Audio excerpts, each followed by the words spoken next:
Welcome back to the Nerdrotic Podcast. My name is Gary Buechler, and we are actually live in San Francisco, California. Oh my God. Nerdrotic.com. And it's nice to be off live restriction. I am with my two co-hosts, Jon Reed in Hollywood, California, and Dennis Bithoulkas down in San Diego. Gentlemen, what is up? Hi. Hello. Hi. It's been a while, Gary. It's been so long since I know. And we talked like, what, a half an hour ago? Well, we're here recapping The Gifted, Episode 2 RX. I don't know about these episode titles, by the way, guys. I actually kind of dig them. I was going to say, like, I can't wait to see when they get really deep in and they're like, what other words have X's in them? Exaggerated. Extreme. Well, we had a whole Extreme X-Men run back in the, late 90s, early 2000s, right? Or just 2000s. Extreme X-Men. We'll get that eventually. I'm sure we will. That's one of the little nitpicks I have about the show is the name, is The Gifted. I'm not crazy about it. I actually think this should be called Exiles. I think it would be a perfect name for the show, especially with Blink in it. I know it's not the same subject matter as that comic, but they are exiles. I don't know. You're right. I think you're right. I think that would be a much better name, and it would have an X in it, which is so crazy.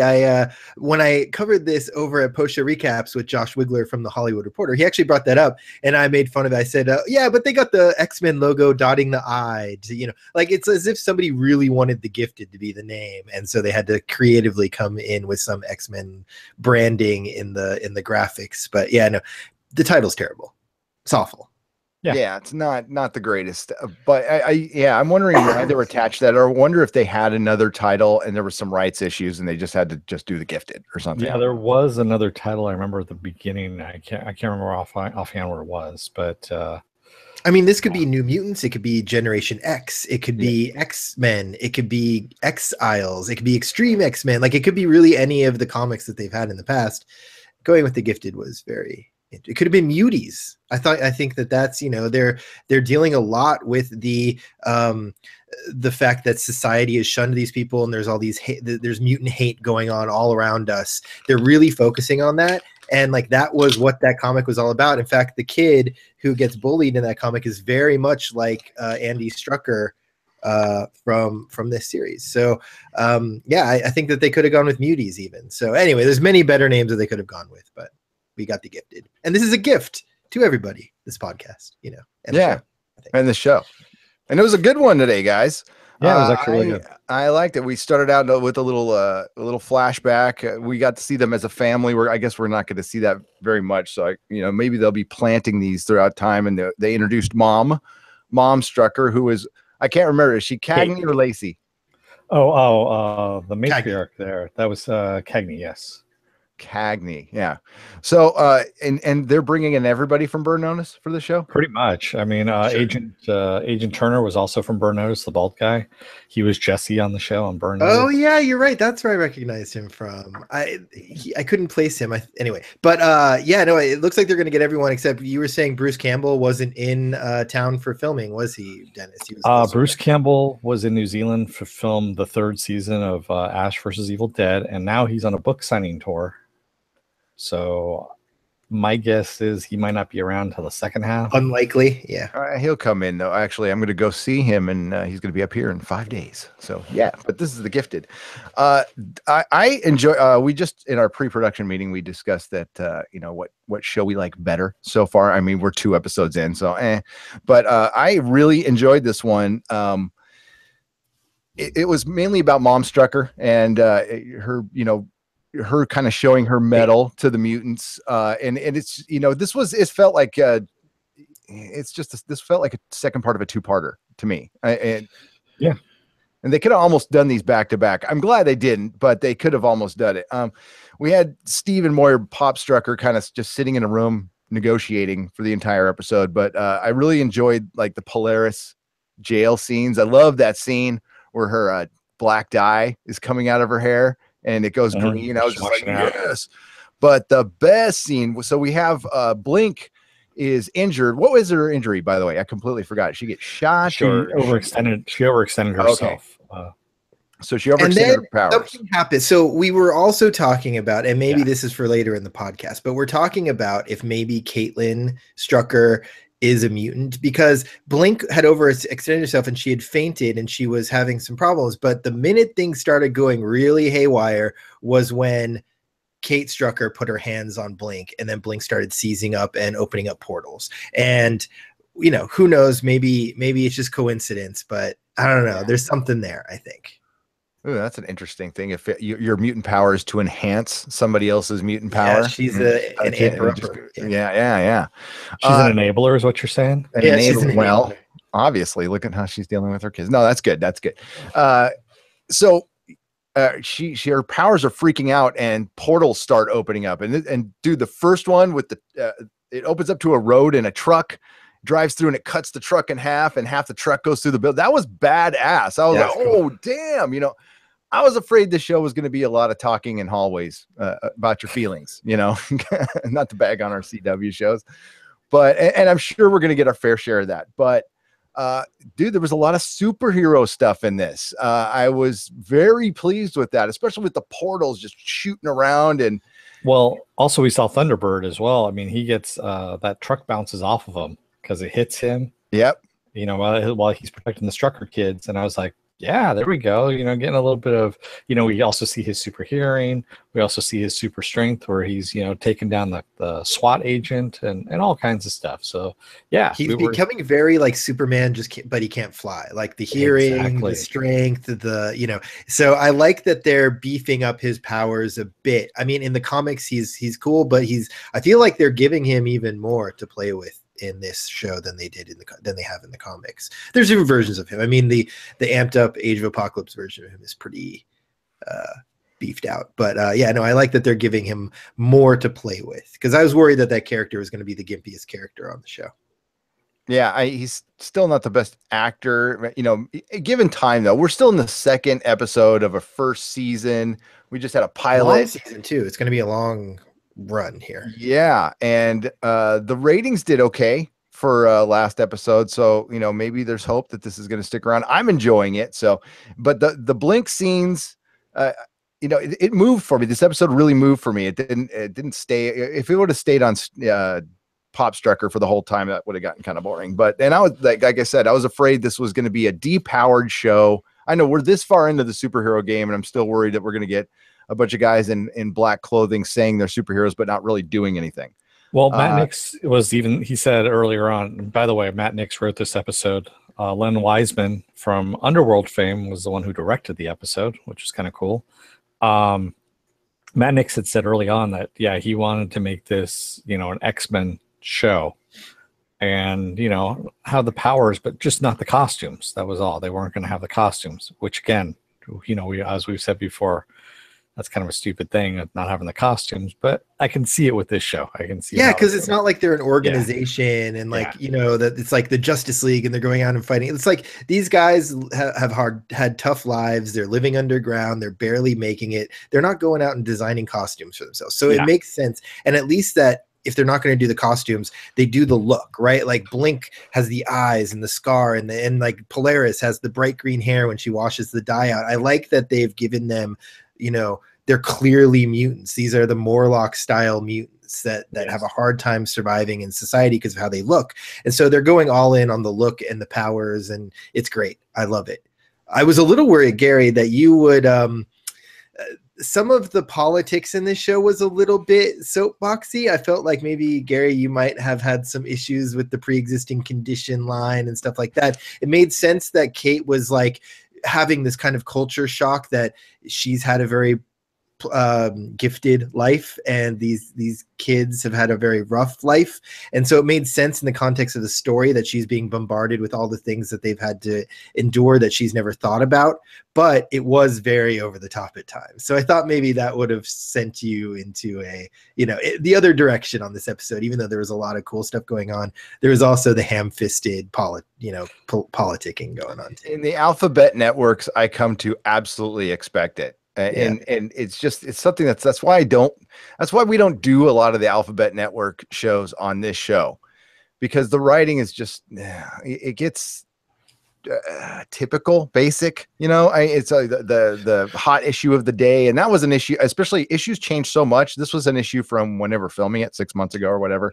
and it's always going to be an issue. But in the context of the mutant world and what I've been reading and what's in this, it does make sense. Okay. And this is a rotten world. And this was always kind of the problem I had with the X-Men in the Marvel universe. I would have been okay with them completely separating them like Perlman was going to do in the late 90s.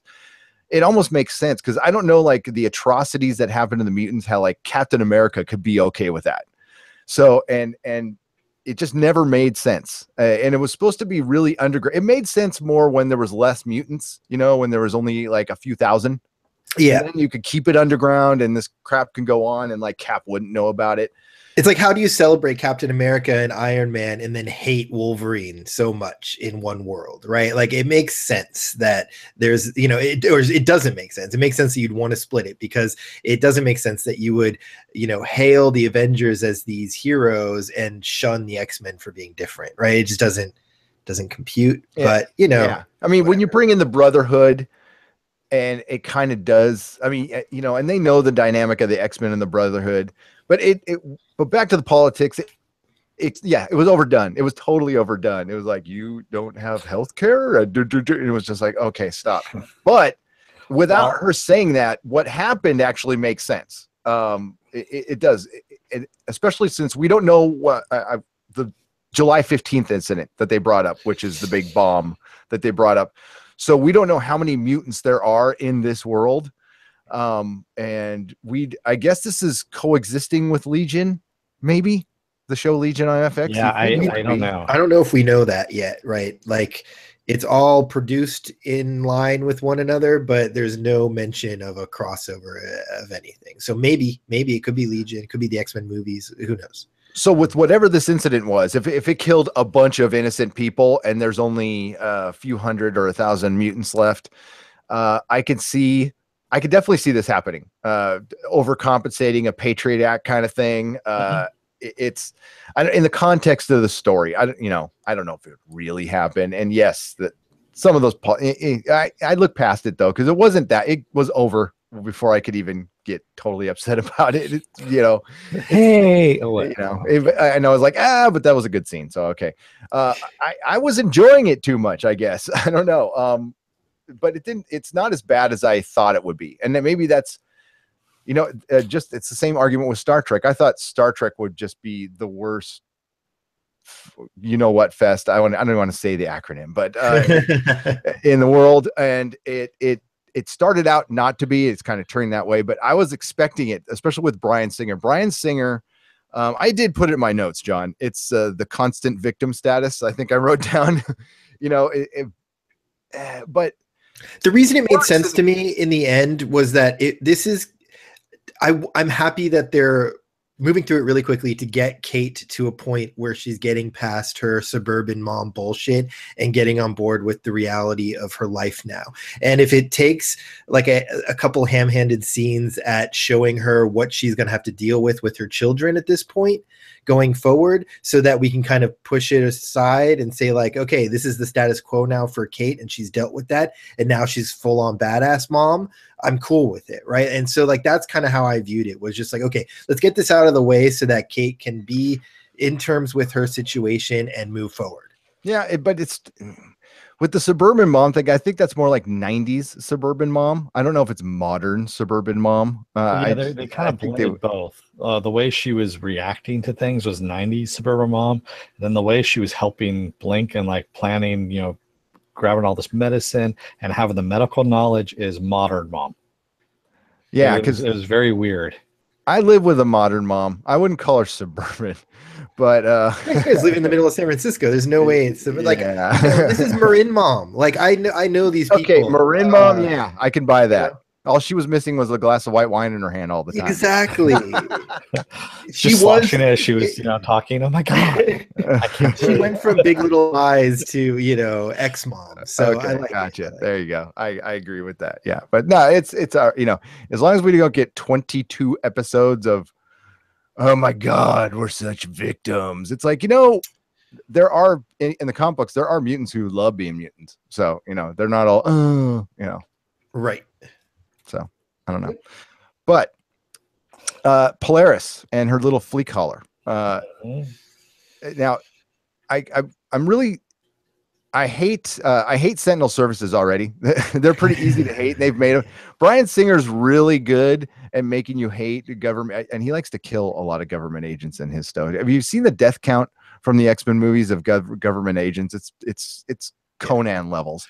But it is. I wanted to say something about that just real quickly. I'm really sick of the government always being the bad guy in these shows. Like, there are bad like there's bad and good when it comes to government, and the fact that we always have these bad government agencies that are, they're overprotective of like it's always the same shtick, and it's starting to get a little bit old for me. I'm not saying we should love the government, stop having bad government stuff, but I am saying that it's a little bit overdone to always have this evil government agency trying to hunt down people, in an overprotective manner. I feel like, big shadow government is less interesting today than it was when Doctor Strangelove was made, right? Like, it's really overdone. It's really, and I think Sentinel Services is like a government / contractor or something, right? Government contractor. But this is a good place to start, I think. But if if it's 3-4 seasons of this, no, I mean, we got to bring in,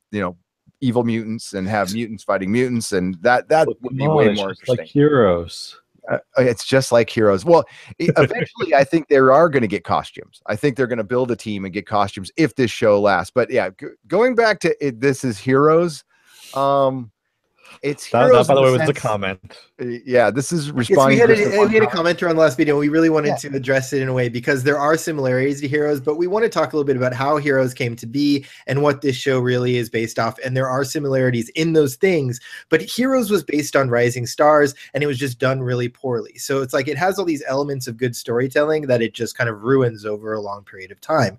And so this show is drawing on a lot of those same themes, especially with like the government dad and the pretty daughter that's in high school that he's now kind of switching teams to help. Like there are the similarities there, but this show is actually based on a known entity called God Loves Man Kills, which Gary is holding up in his hand. Bryan Singer bases all his movies on X-Men Days of Futures Past has pieces of this in it, and this is a great thing to emulate and use. They have no problem with it. But X-Men is the groundbreaking superhero team book, more than JLA, more than the Avengers, because for one, they started out simple. Stan Lee created the X-Men, as most people know, because he just didn't want to think of origins for everybody.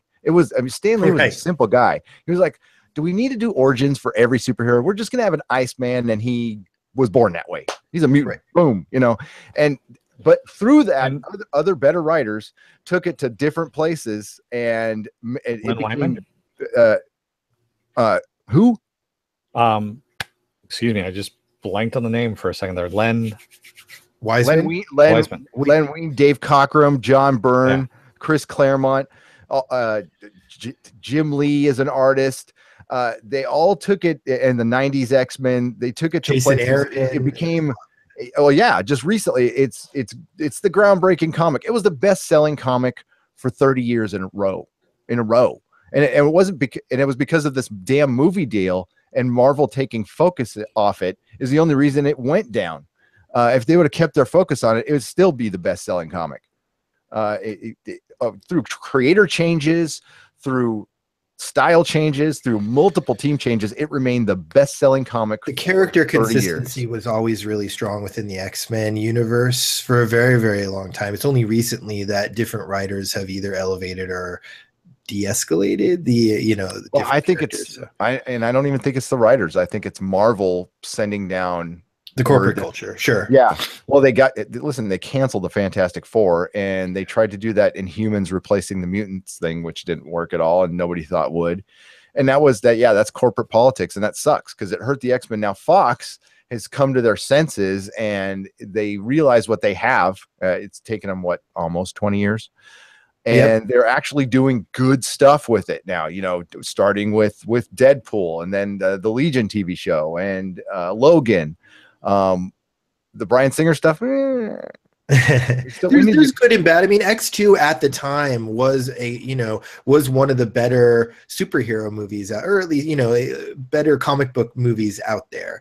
It's just since then, this whole idea of you can't go full comic has been completely erased, and and they haven't really kept up, right? Like the X-Men movies haven't kept up. First Class was an anomaly because it was this kind of origin tale. But other than that, like they haven't really embraced the fact that they can go full Avengers or full, whatever. I think actually when Thor Ragnarok comes out, we might go full comic. And I know Gary keeps talking about like we're near the end of the comic book. I don't know. I think we're actually going to have a little bit of resurgence of full comic book movies, like kind of opening. It's not going to be a long run. Mind you, but I think we are going to get a run of like full-on comic. Unless I think we're going to explore cosmically now, but I still believe that after the fourth Avengers movie, that's it. I mean, they'll still be around. You're crazy. You're crazy, man. I could be. We can talk in I think like 4 or 5 years, and that's it. What I mean, they'll still be made. In the sense of like they were made in the 90s. They've been made since Batman in the 70s. The 70s, it was light and it was cheesy, and then Batman brought it a little up, and it's gone up every level, and Logan and Deadpool brought it up another level, and that is good because that wasn't Marvel and Disney doing it. So it's good to have somebody else doing it. And if DC can bring it up, then it'll last longer. But back to the Gifted, guys. I just want to dig in a little bit more here, especially with Polaris. So Polaris is getting in with like a mutant crew in the jail or in the prison.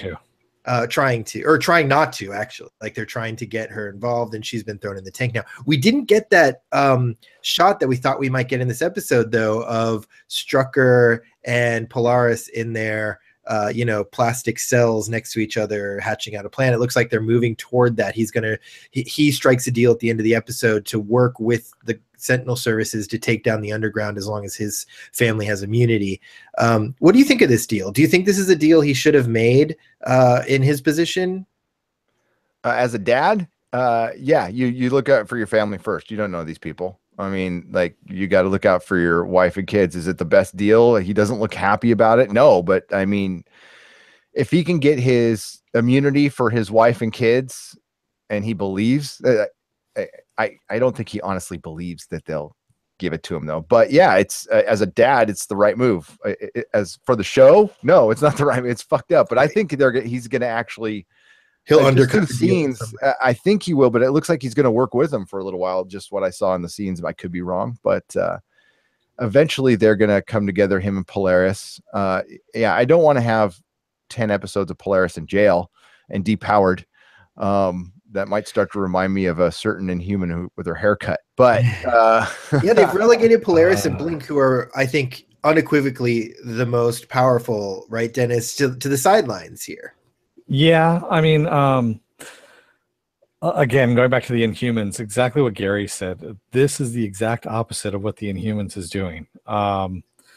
They are actually showing these powers. Yes, they've depowered them a little bit. Brought their power levels down a bit, but at least they haven't stripped them of them completely. And we're actually seeing, we've collared Polaris, so she can't use her powers, and Blink is in a coma. Yeah. But still, I mean, even with Blink in a coma, that whole scene where her powers are going haywire and all those portals are opening up, I was like, holy shit, that's actually really good for TV. It's that was rad. Weren't you kind of hoping that those portals would open up and we'd see like certain like X-Men or something? Yeah, I think that's where we're going. Look, I think that's where this show is going. I think that this show really is good. Like Thunderbird's starting to look into Blink's background. We see he's like asking her, why do you keep opening to this one road? And I think the theory is that that's where she came into this world from a different reality, probably the Age of Apocalypse reality. So I think that this show is going to start exploring the fact that Blink came here from somewhere else, and she's going to be able to open portals to other realities. What do you guys think? Like that, it seems like that's what this road that would be amazing. I think cool. So. But it depends. I mean, the show actually has to do a lot. Has to pick up and gain an audience, I guess you could say. So before they can actually commit to that, I don't think. Yep. Yeah, that's the first thing that needs to happen. And then if they move into that, great. And I think that's why they're starting out with the basics. They're making it kind of X2-ish, you know, and keep it grounded and see where we can go, because this has infinite potential, and they could bring in other mutants. And you know, the Marvel logo is not in front, but I could have sworn I read at a couple places that they said that they're working with Marvel on this one. I've heard that in multiple places. So, and this is kind of a test to see if we can maybe work more in the future. So that's why you want to support this, kids. If this is a hit, that would mean that maybe we get some X-Men in the MCU and everybody wins. So is it just me, or does this feel a whole lot like Buffy and Angel? Like this feels like the heir apparent to kind of the Whedonverse from back in the day that we all really love. I feel like we have this team of young adults that are relegated to the edges of society, and they're fighting a war that like nobody else knows exists, right? Like in grand terms. And I just feel like the look and the feel, the characterization of all these different characters really harkens back to like Whedon at his best, in my opinion. I think the writing's not quite as good, it's not there yet, but I do feel like the feel of the show, like Polaris very much felt to me like Faith did in season 3 of Buffy. And like, I don't know, I feel like we're going a lot of these interesting directions that Buffy and Angel it brought us, and it looks kind of the same. I don't know. Do you feel similarly? It looks the same. It's missing the dialogue, of course, of Whedon. And man, what a missed opportunity, Whedon not doing an X-Men movie, because that was his favorite comics, and now he's doing DC, and he's done everything but the X-Men, which he would be the best for. I mean, forget Wonder Woman, X-Men. He would be just amazing, and I guess he could go to Fox. But he could guest direct or guest write, or. I know, cool. I know there's this, Marvel has they have this deal. You're not supposed to go work for Fox if you work for Marvel. They've got a no compete. I don't know if that's entirely true. I think there's actually I've heard some holes poked in that argument, but that's what I heard. I don't know if it's true.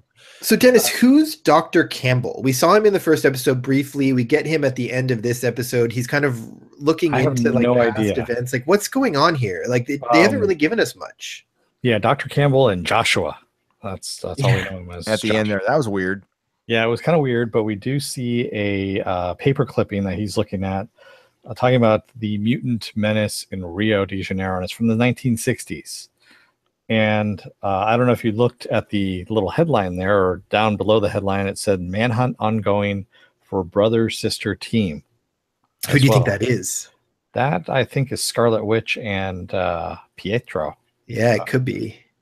Quicksilver, because that's the only brother sister team I know of, and it's in the 60s. Well, no, but we got introduced to Pietro in the X-Men chronology in the 70s, right? He came in the 70s movie. Yeah, but I mean, you got to remember the Singer verse doesn't really. I know, but they say they're sticking to that continuity. In the 70s, he was a little older. Maybe he was a little kid. Maybe it was an incident when he was just a little kid. And then what could he do? I mean, there's nothing he could do to blow something up. So it would have to have been Scarlet Witch, which I don't know.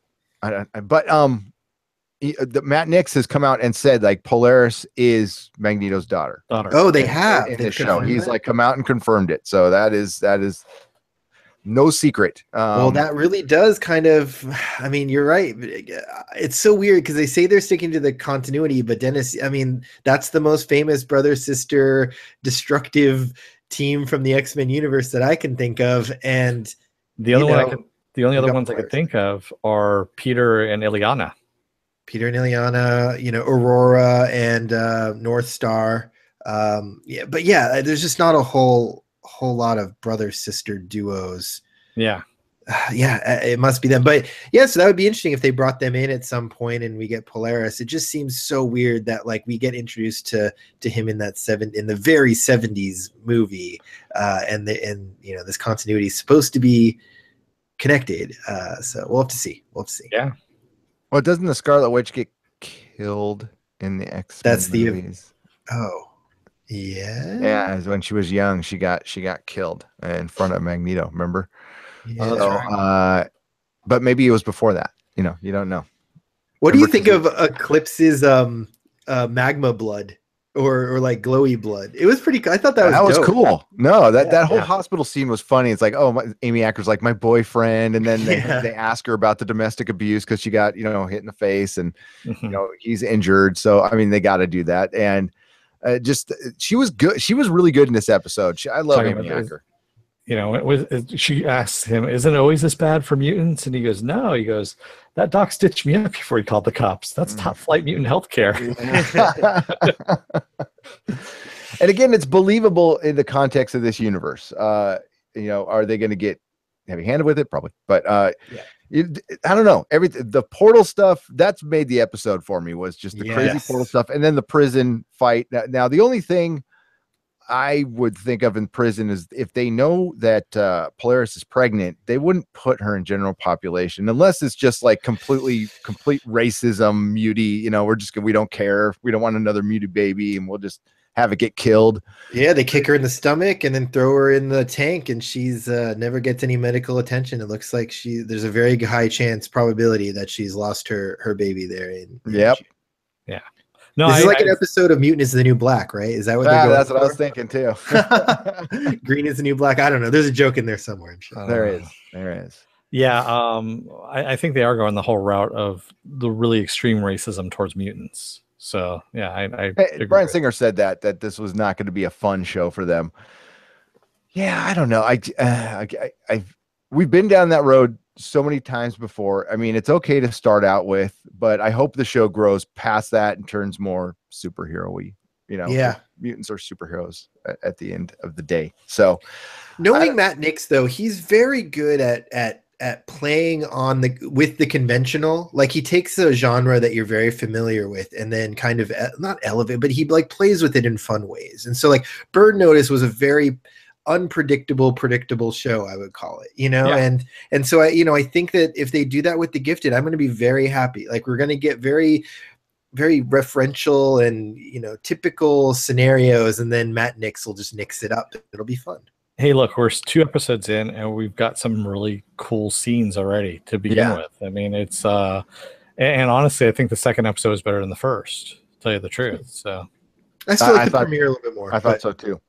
Yeah. But with Burn Notice is one of those shows, when I worked at the comic shop, I got the cross section of humanity in there, and so I heard different opinions on everything. So it was really strange when everybody would agree on those things. So for everybody who watched Burn Notice, loved it. I never met a person who didn't like that show.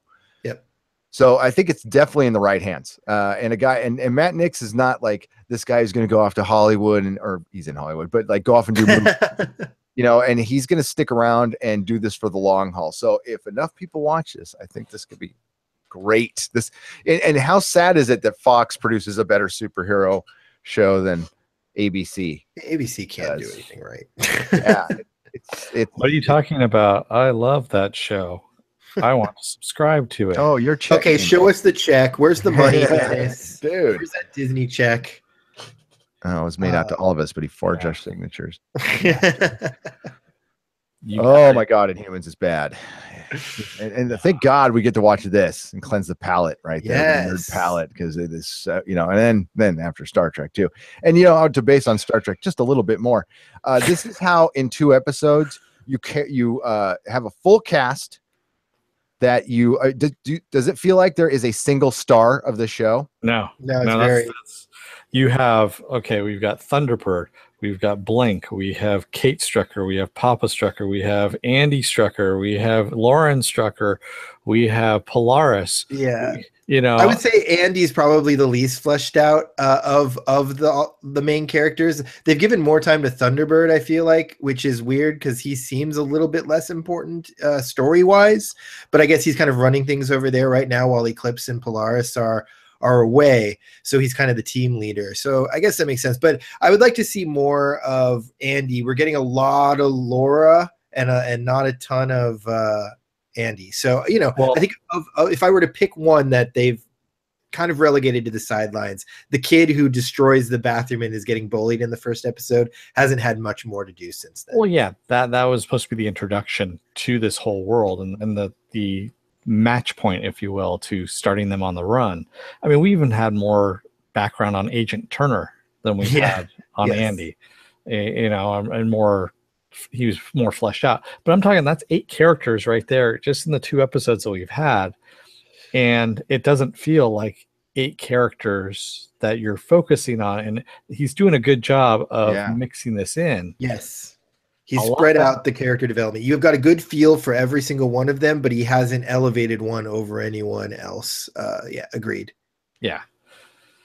Yeah, and we're 4 episodes in the Star Trek, and we know like 3 people. So this is how you do an ensemble cast. Okay, it's doing it for, you know, again, for a pilot for a first season, those are always rough and stiff, and you know, you get weird scenes of people like over characterizing people, like, oh, I noticed you wear this purple shirt and you're from San Diego and you have a cousin, you know, like they always have to throw in some weird shit to characterize people, and this has been done seamlessly. And you know, Bryan Singer's not involved. Yeah, right. Martha, so why'd you say that name? Dude, no, Bryan Singer is famous for using TVs in the background to like carry his plot. And he always has like a TV and a hot dog stand watching the news on the beach. It's like, what? You know, he's always used that always stuck out to me, man. When Stanley's watching the news on a hot dog stand on the beach, it's like, that makes no sense, man.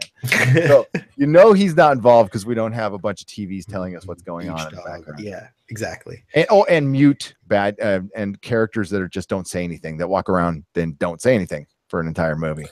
You know, I think this is the first X-Men movie too, or X-Men related show, you could say, that's used the slur mutie.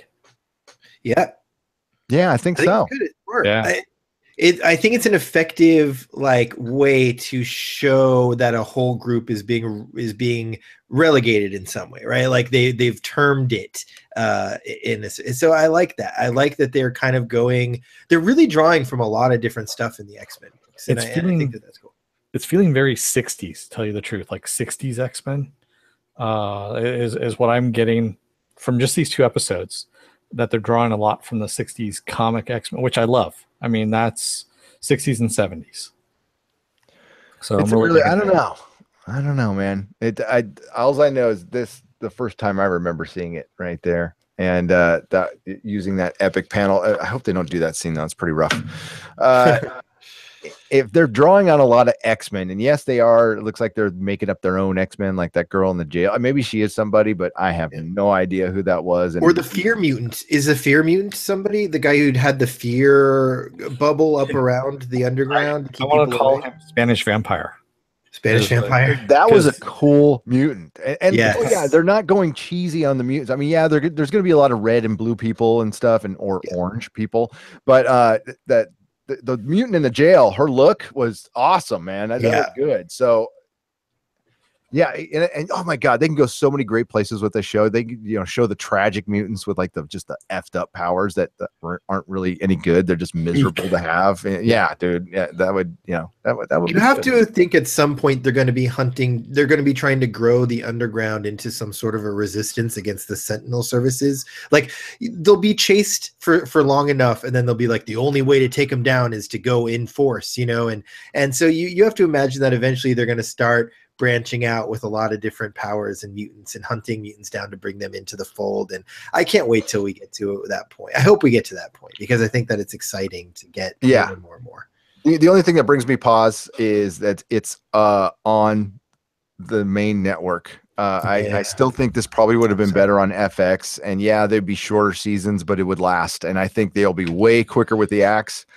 And I think that kind of sucks, because I would love to see a Legion crossover into this. That would be great. And it's totally set. They could do it. I mean, well, there's precedent now that if something doesn't do what they want on network television, they can always move it to FX or something like that. So I'm not really that worried. I think we're going to be good. I think we're good to go. They've got some talent attached to it. I think we're good. And you know what? I'm not losing sleep or anything. At least they didn't debut it on Friday nights. Yeah.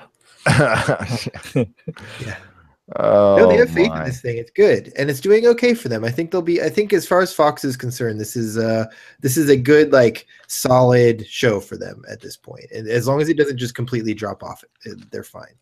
At least they didn't put it on Fox All Access and charge you $10.99. Jackasses. All right, well, dude. Final words, guys. Well, before you do that, let me just get our announcements out of the way before we close out the show. For all of our content, please head over to nerdrotic.com. We compile everything we do there. For all of our news updates, some exclusive CW podcasts are going to be landing on Facebook first. So if you want to see those, head over to facebook.com/nerdrotic podcast. Again, we also post our reaction to different news stories, trailers, things that we're interested. All go on the Facebook page. So head on over there, hit like. And if you're not already watching us and subscribed on YouTube, head over to the Nerdrotic podcast or the Nerdrotic channel on YouTube, hit subscribe and hit the little alerts button so you know every time we go live, which is so awesome that we're back off restriction and able to do live shows. Check us out there. We've been thank you for everyone who's subscribed in the last week or so. We've got a lot of new subscribers and we're really excited. And for those of you who are able, we also just launched our Patreon page. It's Nerdrotic on Patreon, or patreon.com/nerdrotic. Head over there. You can pledge us different amounts. We will get some tiered rewards in there for the higher ones, some prize packs and exclusive patron only shows, feedback shows, that sort of stuff. So keep an eye out for all of that. And, every little bit helps to keep this thing running. Help us buy new microphones like the one I have today. In addition, and also you can comment as well. Yeah, comment. We love the comments. We try to interact with questions and constructive feedback, stuff like that. So, and if you don't need to view us in video form, you can subscribe to us on iTunes for the audio only. Yeah. We're also on SoundCloud and some other podcatchers. So it's the Nerdrotic podcast on all of those. I think you can follow me on Twitter. I'm at Jon Reed 16. Dennis is at DeForce, and our official Twitter feed is at Nerdrotics. That's Nerdrotic with an S on the end. And you can find us Nerdrotic on Instagram.